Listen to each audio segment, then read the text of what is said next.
welcome everyone. Thanks for attending. Yeah, we just wanted to offer a space today. Yeah, to just talk a little bit about what a future in ministry, specifically with Epic, can and will look like if you're interested.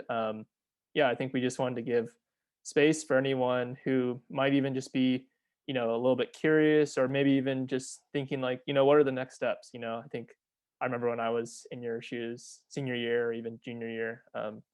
And I remember going to this event maybe last year at Kelly and Matt's house with the pies. So good. But yeah, I think it was really an integral part of me even like choosing to, you know, go on stint for this coming year. So yeah, that's a little bit about our time. I'll pass it to Kelly for the scripture and Devo. Oops. Sorry. Sounds good. Thanks, Teddy.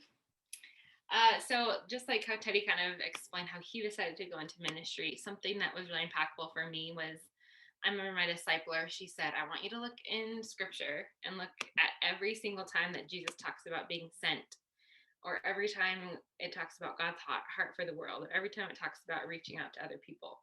And I remember just like going through all the scripture and being super overwhelmed, but also really encouraged by God's call for us to be sent and even our identity as sent ones. So I just want to look up two quick passages where Jesus talks about being sent, because that's been really impactful in my faith. So the first one is John 17. So I'm going to pull it up real quick.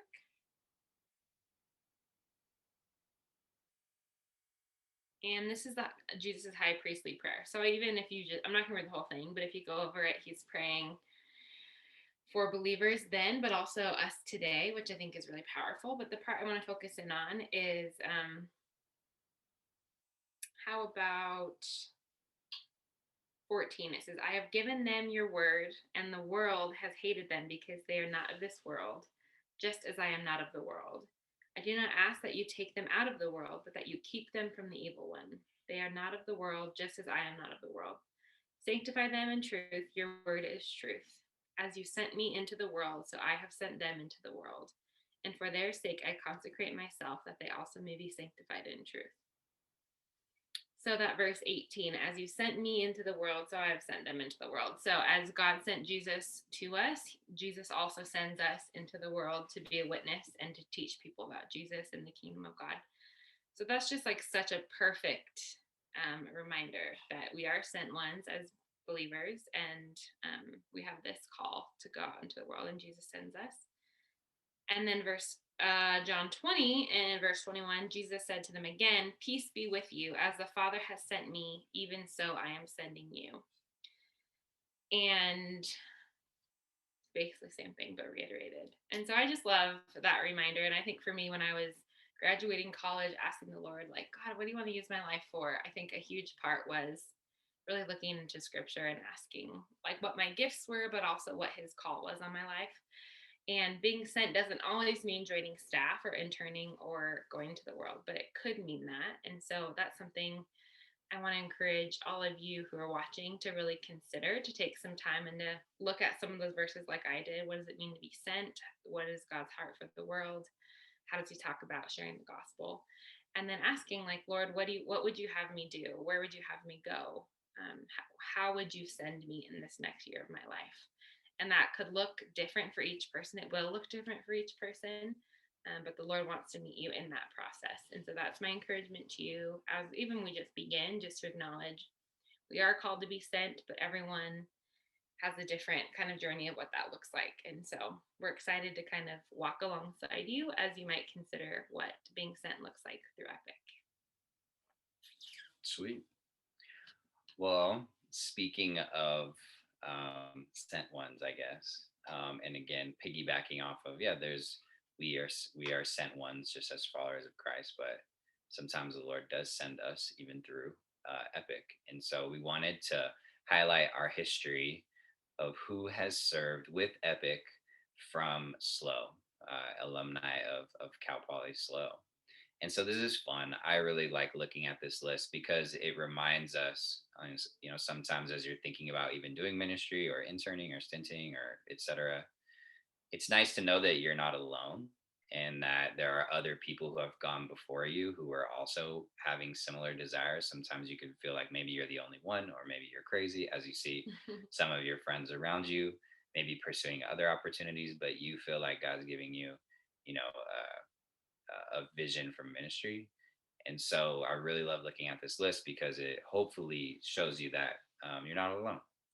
And so when we look at this list, it kind of goes back all the way down, starting with Brendan Patubo, who was a full-time intern in SLO, going all the way down to who we have on the call right now with Ben, Teddy, and Josh. So you have a mixture of these people, um, just in some of them, like Brendan Patubo, for example, he interned in SLO, and then after his intern year, he went off into the work marketplace. My brother is on staff. He ended up joining staff. I think he's the only one actually on this list who joined staff full time.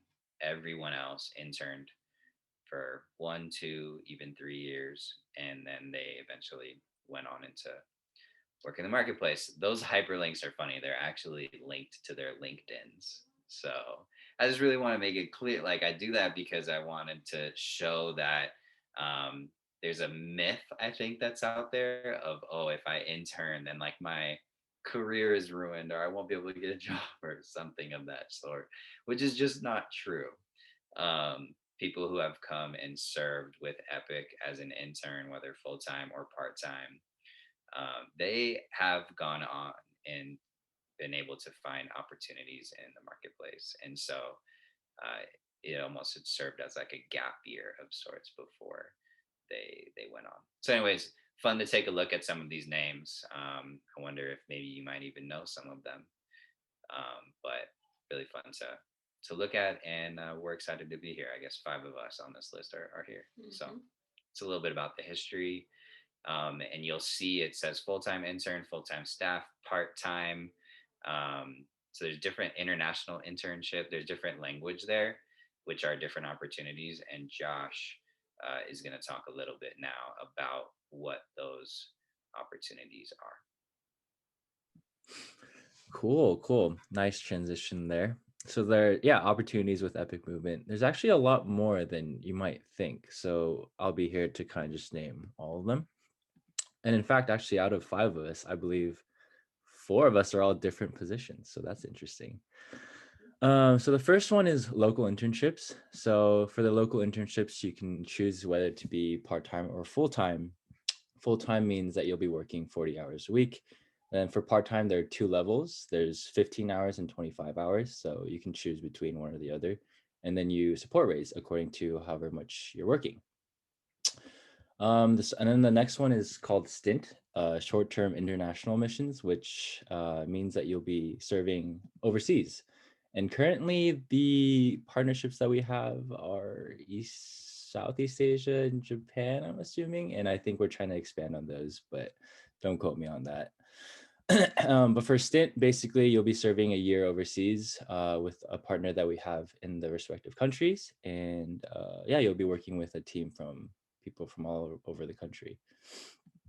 The next one is actually volunteering. So for volunteering, there's 2 actually. There's volunteering and you can be an affiliate. So for volunteer, you just basically, you're not getting paid, you're not really support raising at all. Basically, you're just saying that if there is help somewhere that you want to help in, they can ask you for help and you can choose whether or not you want to do it.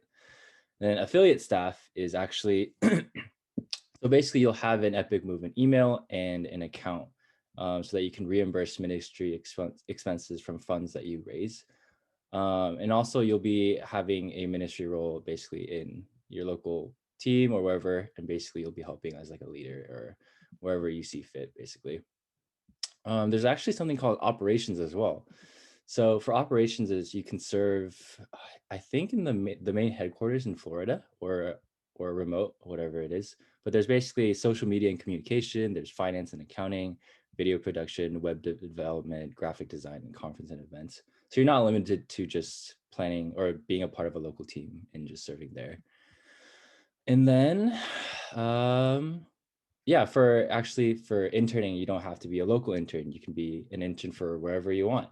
So Kelly, Matt, and I are currently in SLO, and then Ben and Teddy are international, but they're currently serving in Texas. And there's also teams in, I don't know, New York, Penn State, Santa Barbara, wherever. You can just kind of choose which location you want to go to. But yeah, those are the opportunities that you can serve with Epic. And then next, a few of us are going to share some staff stories. I believe Ben is going to answer the first question. Yeah. Yeah, we just wanted to share some stories, of like how we've been experienced working with Epic, and just kind of just share like, what goes on, behind the scenes sometimes. And I think I just wanted to lead off with, how did God lead me to serve with Epic in the first place? And I mean, mine was a long story, and many people have probably heard about it, but I think to cut it short, basically, I went on a vision trip with Epic back in December 2019. And it was through that vision trip that God has like really opened my eyes to just be able to experience like this is where God's heart really is for the people. Like he wants to reach the unreached. He wants to reach people who's never heard the gospel. And I think just knowing that reality of like, for people internationally, like they don't have that opportunity that we have. And I think for me, that's where I was like, God, I want to step in. I want to take this year off, take this year just to be able to serve you and serve you in all the ways that I can. And I think that's really what kind of drove it home for me to be willing to, serve with Epic, serve God internationally or wherever he wants me, and just be able to be part of his bigger picture. So yeah, and I think Teddy will answer the next question. Yeah. So for me, what do I enjoy about my job? I think there's a lot of things that I really enjoy, but I think the two things that come to mind would be just how much Epic even cares about you, just in your faith. I think I really feel poured into having worked here for, I don't know, how long has it been? Like 5 months, 6 months. But yeah, I think it's just very obvious like how much people are there for you. And I think even the amount of time that they even encourage you to build your own faith, I think is cool, because I think in college I thought I was leading the very Christ-centered, empowering life, but I think I didn't realize how much time that I actually was able to spend with the Lord until I was really able to, yeah, just come on stint and really just prioritize even walking with the Lord. And just another thing I enjoy is just working with the students. Currently, we're working virtually, but I think even now, like I remember when I went on summer mission, and just remembering that feeling of like there are people out there that just don't know about the gospel, and I think it's just such an amazing thing to be able to have the opportunity to be say like I am one of those people that get the opportunities to share the gospel with people for the first time. Obviously, being stateside, people probably have heard the gospel, but I think there's still such a big, I think just gap that people need to cross in order to really truly experience God. So I think even now as I serve stateside with San Jose as well, there's so much even joy in that, and like even connecting with students that may not even really follow the Lord and being able to share the gospel with them. And what are some challenges? Obviously, this year has presented a lot of challenges, mainly just being virtual, kind of navigating like what do resources look like and how do we connect with students best when all the face-to-face events that we've done throughout the year turn into live Zoom events, and really trying to raise interest for certain Zoom events is kind of hard when people spend most of their day on classes online. But I feel like honestly though, like there's been a lot of growth from not only me but from everyone around us, and even like trying new things and really learning at least like like what are some ways in which God has really been growing us and challenging us during this time. And sometimes challenges are meant to grow us, not just meant for us to suffer. And so yeah, I think that even though there's been a lot of challenges, that a lot of them have been good. But yeah, I think I'll pass it off to Josh for some advice. Cool. All right. So advice. I think I have two main advice from the past 2 years that I've been doing ministry with Epic. I think the first one is know how to rest. Know what self-care really means for you and you personally.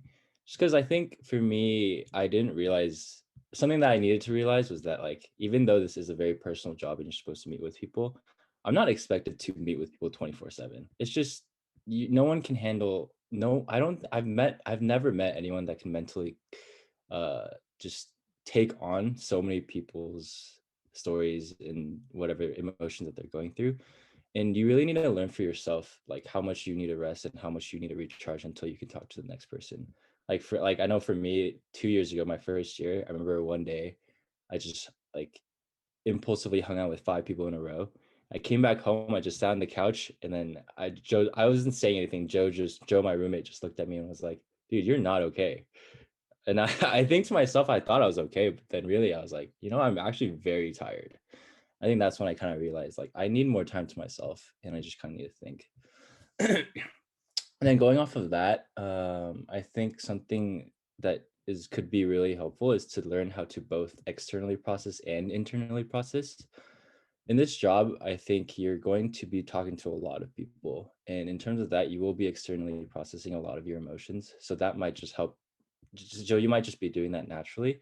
But I think something really important is also knowing how to internally process. This kind of goes with self-care as well. But yeah, just knowing how you're feeling emotionally and just knowing that for yourself and not having to talk to someone else about it, I think is just super helpful. And I think for me this year especially, just having everything online, I just need time for myself and just think like what I'm thinking and think of how I'm feeling. But I think with with that advice, I think it'll make your year or years a lot easier, I'd say. And I think everyone can agree with that. But yeah, I think next we're going to be sharing an invitation to you all. And I think Ben will take it away from here. Yeah. So just kind of to paint the bigger picture for everyone about, how you can be involved, or like what are our current needs nowadays. And yeah, again, we just want to invite you guys to really just pray about this and really just process these needs, because this is really where God's kingdom is. Like he's really in need of laborers. I think for us as Epic Movement, we have many partnerships, whether that be with East Asia or Southeast Asia, but our current needs to this day is we're currently still trying to pursue partnerships with Japan, specifically in Kyoto. Um, uh, we are trying to send a team there. We're trying to send summer missions there, and we're trying to still continue building relationships with people in Japan. And that's one of our biggest needs right now. The second biggest need is because of the current reality, East Asia and Southeast Asia are still closed and most likely will be closed for a long period of time. So we have currently explored a new option, and that is in Taiwan. So that is currently one of the need that we are pursuing, whether that be a stint team, whether that be summer missions team. But it would be great to have a stint team there as well, to be able to lay the ground and foundation to be able to spread the gospel there as well. So those are Epic specifically needs for international ministry. And then we'll ask Matt to talk about the current national needs in America. All right. So yeah, thank you, Ben, for those international giving us up to date on the international needs and opportunities. Yeah. So we have if you're not thinking that you want to go overseas, and you're thinking, no, I'd love to actually do, ministry here in the States. We have a lot of opportunities. So we have Josh touched on it a little bit earlier. We have epic teams, just like we have a team here in SLO.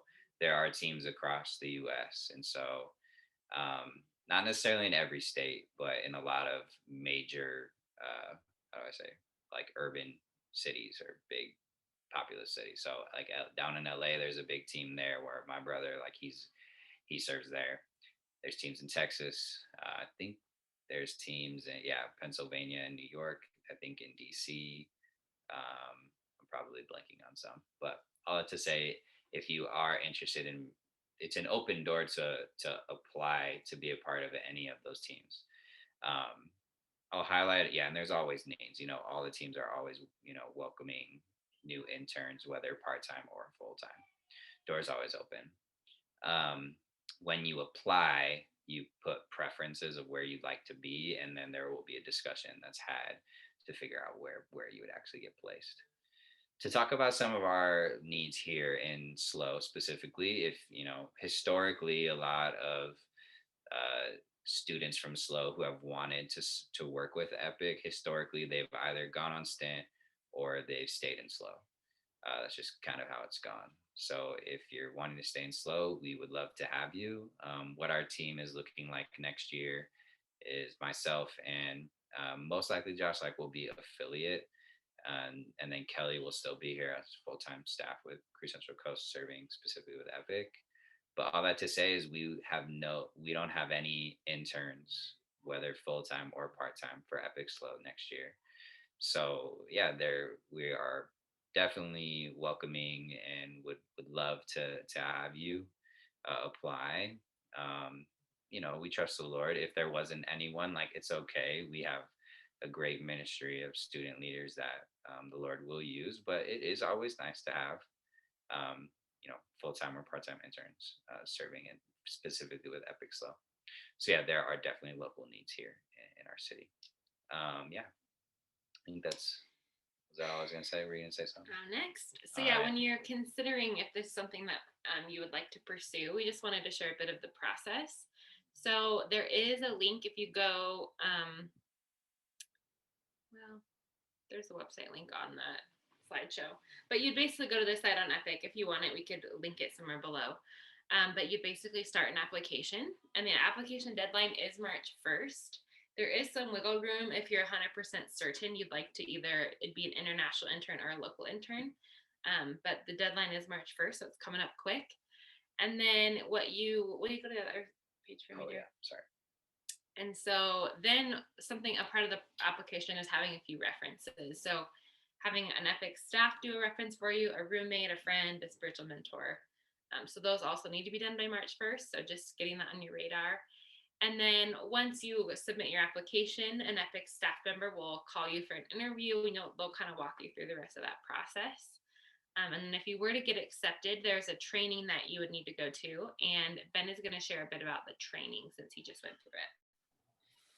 Yeah, so at the orientation weekend, it's basically training to help you be prepared to support race, or as we like to call it, ministry partner development, and it's basically to help you make sure you have enough money to be able to fulfill the ministry needs, be able to live, to be able to pay rent, utilities, food, and all that, and even be able to help pay for some of the ministry expenses. And so ministry or partner development begins right after orientation. And you want to try to support Raise as much as you can until August 1st. And once you get that, then you will start working on August 1st and then start getting your paycheck in that month as well. And then Teddy can also talk. Oh, wait. Oops. But yes. I know I kind of went into Teddy's section a little bit, but yeah, Teddy, do you want to? Yeah, I can elaborate more on it. Sorry. Yeah, no, it's fine. Yeah, so of course, if you've been on summer missions before, you probably have heard of the term. Ben explained a little bit about it, but it's ministry partner development. I think for many people, it's a scary thing to do, especially even if you have been on summer missions, to see even the jump from summer missions to even full-time or part-time staff can be a little bit intimidating. I know for me, that was one of the biggest scary things about even deciding whether or not I wanted to stint or not. But trust me, if we can do it during a pandemic, I believe that you guys can do it as well.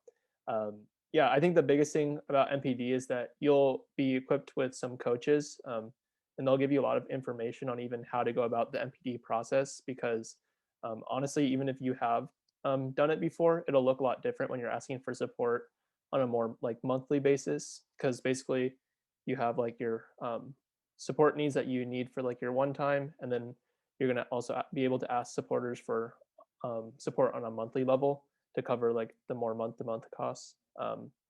And yeah, I mean, all of this sounds like different than what you're used to, and it was for me at least when I first heard about it. But honestly, the coaches are really really good.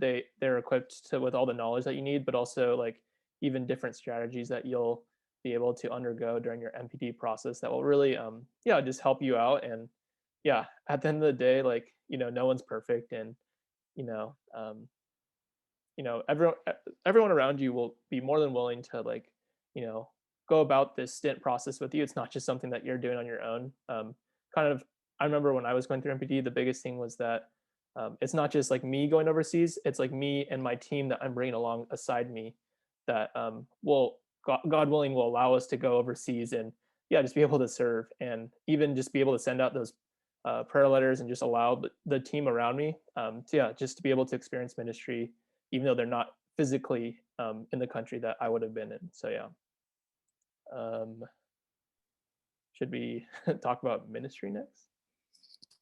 Yeah. So yeah, after you would raise all of your support, you were able to quote unquote report to your campus or your assignment, and then the ministry begins. So what you raise for, what you plan for starts. I think each of us are going to take some time and share about our ministry. Is that right? Yeah. Kind of what the day-to-day looks like. You want to start? Sure. So something I get to do, I mean, my role is a little bit different because I work also with crew. And so my hours go a lot towards leading my community group, discipling women. In the past, it's looked like doing trainings, things like that. But it really is an exciting part of what I get to do is if you're someone who loves discipleship or loves leading CG, you get to kind of continue with a group of people and do it for your job. So the best hours of your day are spent investing in other people and sharing. Like when we used to be on campus, we'd go and share with people and invite people to life group, things like that.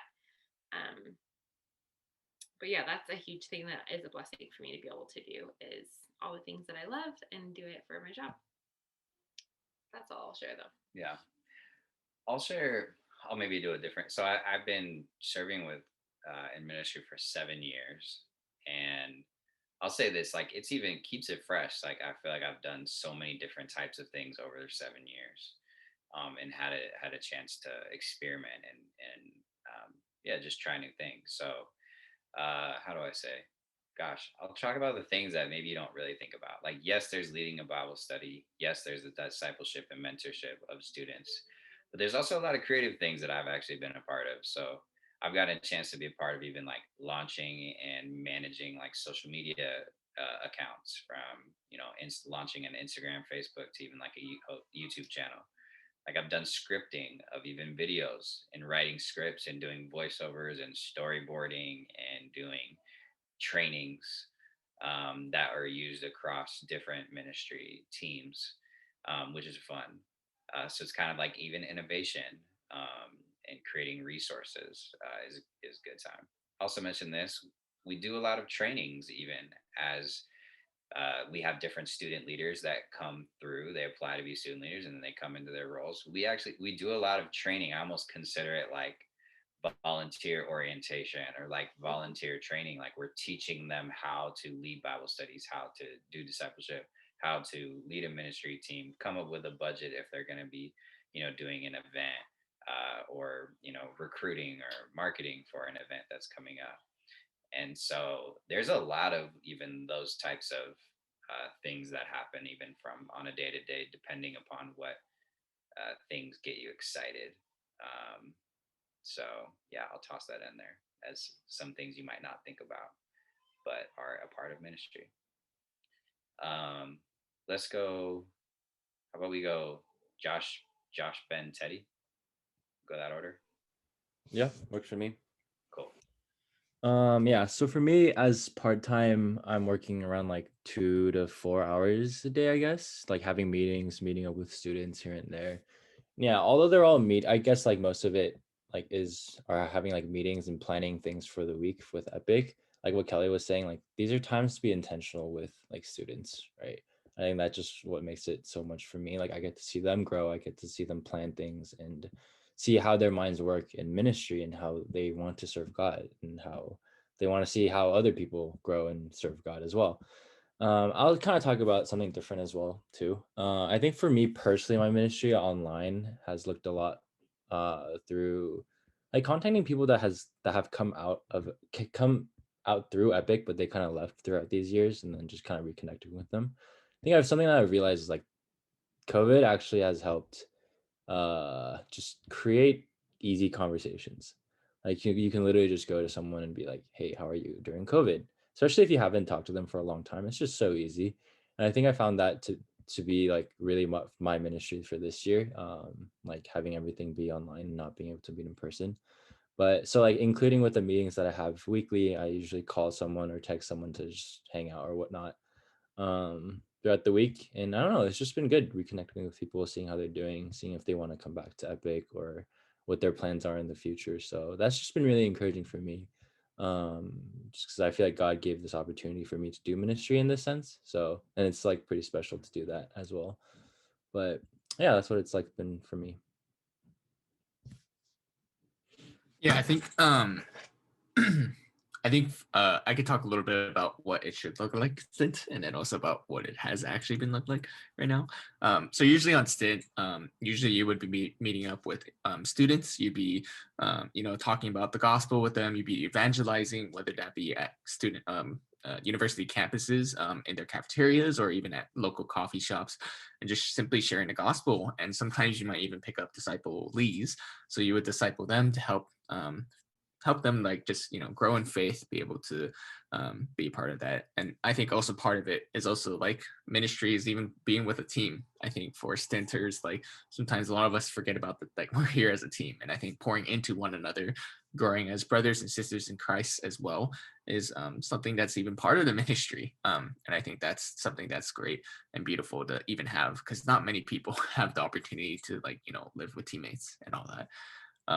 I think even for me, I'm actually the team leader for the Southeast Asia stint team. So like part of me is I have to report, to Epic National, having meetings with them, to update them, ask for advice on like what would be best for Epic to pursue, and what would not be good to pursue, kind of thing. So yeah, and I think to kind of paint the reality of, because of COVID, like we've been trying to do most of those things online. And like try to reach out and evangelize. And the reality is it's hard, but we're trying our best with new strategies, figuring out all the many things. And I'm sure Teddy can also expand a little bit more about that as well. Yeah. So for us, even in the current reality, like even like our little bit of our day to day, kind of looks like for us is like normally we start off the mornings with like our one-on-ones with the students of Southeast Asia, and then throughout the week, we've all been kind of even a part of different campuses that we help out with part time.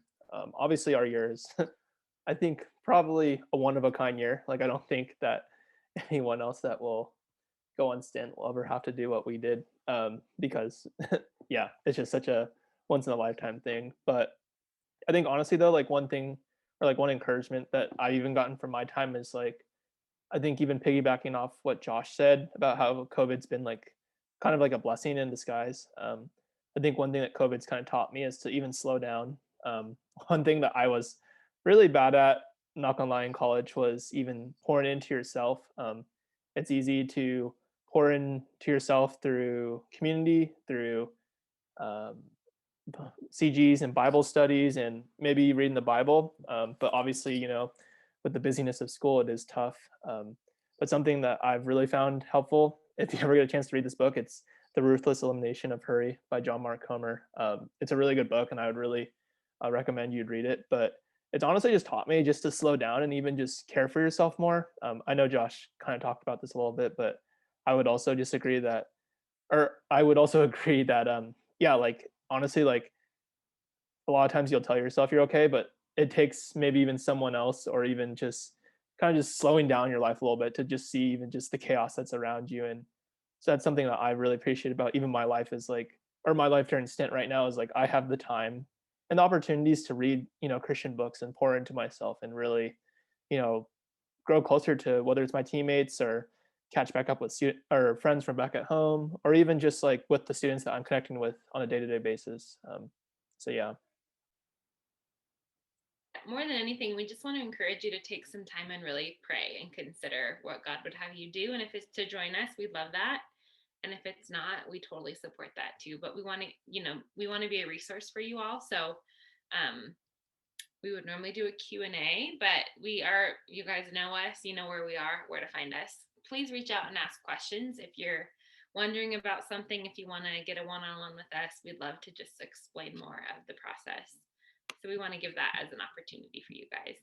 And then also there's a form that Ben created. So we'll post that somewhere too. If you are curious and are interested, we'd love to just gauge what you're interested in. If you're even second year, third year, and you'd maybe interested after you graduate, we'd love to kind of keep up with you and know where you're at in the process. So go ahead and fill that out. And if you fill it out between now and the deadline, you might just win a prize. So that would be exciting. Prizes are always fun. Cool. That works too. I guess some parting words. Yeah, thanks everyone for coming and tuning in to this recording. It was great. Ben and Teddy tuning in from Texas. Josh is in the Bay, and we are just out in Tehachapi, just outside of Bakersfield. So coming at you from different places, not even in slow. Totally. Making it work.